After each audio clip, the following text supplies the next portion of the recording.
If you watched all the videos, that's awesome. Good job. As you already saw, in the morning, on the first day, that's pretty much when I got most of my success. Versus the afternoon, seemed like all the owners and anybody who needed to talk to was either away from the day or tied up in meetings. And pay attention to that, because honestly, I find that that's the case all the time.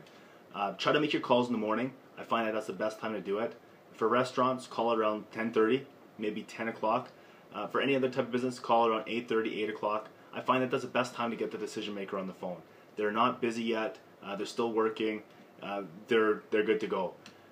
And the upside to that as well is, let's say you call them in the morning, they tell you to call back later, or somebody tells you to call back later, you still have the afternoon to call as well. So it gets momentum going, keeps everything going, and it works really well that way.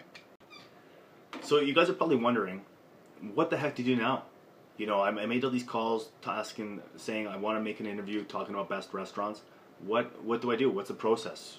How do I take that call, and where do I go with that?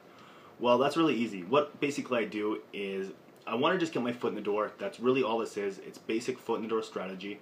It really could work if you have a blog. You already have a blog. Call about your blog.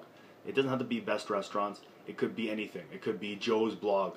You know, just say anything you want to do. You want to have an interview. You want to talk about them. You want to really highlight them as one of the top in the industry, and people will respond to that. Everyone wants to be the best at what they do, and a little recognition goes a long way. So really, you could use anything in that regard. Let's say you don't have a blog yet. What I would recommend doing is buying a domain name. Go to GoDaddy.com right now and buy something. Industry related is best, because then, you know, it seems if you leave messages, people will believe that it's valuable to call you back. So that's what I did. Bought a domain name. The best thing to do next is get hosting. If you don't have hosting, get a Bluehost, something easy, cheap. Maybe you can get GoDaddy hosting as well. I haven't really tried it. I use Bluehost myself, but GoDaddy should be okay. And just up a quick WordPress website. There's a lot of free blog templates out there. You can go to Fiverr, get a header made, and throw that up there. It's $5. And from there, or what I did is you can even just go to Google Images. Go to Google Images and type in whatever industry, you know, restaurants, Calgary banner or header, and there you go. You got your banner. Make sure you throw some AdWords on there. I mean, you might get some clicks when you're at the restaurant. Click on it a couple times. Why not? Also, what you're going to do with the site, anyways, is you're going to build this site up, and you're just going to throw a couple restaurants on there. You know, it doesn't have to get crazy. You basically are just using it to get the meeting, and using it as a decoy to sell your services.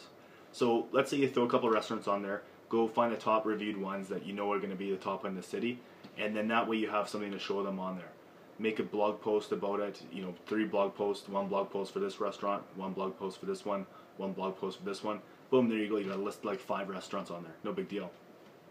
The next step was, when you go to the meeting, what you want to do is, I've actually included a questionnaire in the package as well. So just a quick little, you know, 10 questions. What's your hours, business, description, blah, blah, blah. But when you're asking these questions, get into marketing questions. Ask them, you know, do you still talk to your web designer? Do you do anything online right now? Do you have any videos? What are you doing for social media? What does your Facebook look like? I mean, you should be looking at this already, but you want to get the conversation started. And then from there, what you want to do is take 5 minutes to the interview. That's it. You know, you don't want to do too much work. You know, you basically just want to take a snippet of the information from their website anyways. But it's the interview process. You know, you're asking questions about them. They feel good about it. So then from there, you know, you do the 5-minute interview. From there, then you just start whipping out your, you know, what the competition's doing. Well, look at what this restaurant's doing for Facebook. Look what this competition is doing for SEO. You know, they got this many hits, or not many hits, but, you know, they're on this position on the first page. They're probably getting a ton of business. Or, you know, look at how many tweets a day they're doing on Twitter. Look how many posts a day they're doing on Facebook. You guys don't have anything. You know, just kind of creates that process. What I typically do at this point is I will do something. I'll tell them I'm going to do something for them. I don't do it for free. I tell them I'm going to charge for it. So let's say a barrier of entry. My thing is Facebook. What I'm going to do a nice Facebook design on the top banner, and then do a little display photo for them. And what I do, I just go to Fiverr. It costs what, $5 for the header.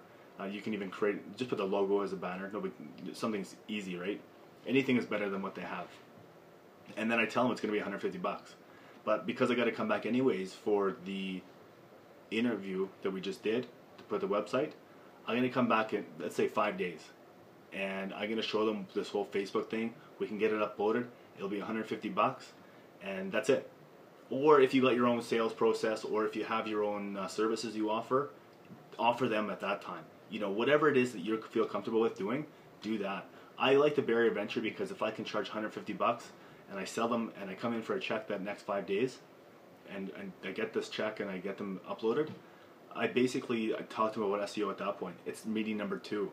Well, here's what you need to do for SEO. Here's what you need to do for your website. Your website is brutal, and you need me to fix it for you. It's not even mobile optimized. What are you doing? So there you go. That's kind of the process and how I do it. It's really easy. This whole cold calling script is basically just a foot in the door, meeting with the owner. That's all we want. You want to meet with the owner, because once you meet the owner, the sky's the limit. You can sell them anything. But if you don't have the owner to talk to, who are you going to sell? Who's going to write you the check? So I hope you guys really enjoy this WSO. I've been finding it really successful. Like I said, I've been purchasing WSOs for many, many years now, and I just keep going back to this one.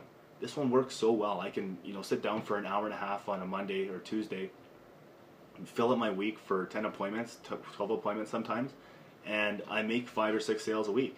So, it's really easy. Just a matter of getting out there and doing it. As soon as you're done this video, make one call. I challenge you to make one phone call. Doesn't matter who it is, just choose one restaurant right now. Call them up, say you're calling from Best Restaurants, practice it, get it. Anyways, like I said, hope you enjoyed the videos. Hope to see you soon in the next one. Take care, guys.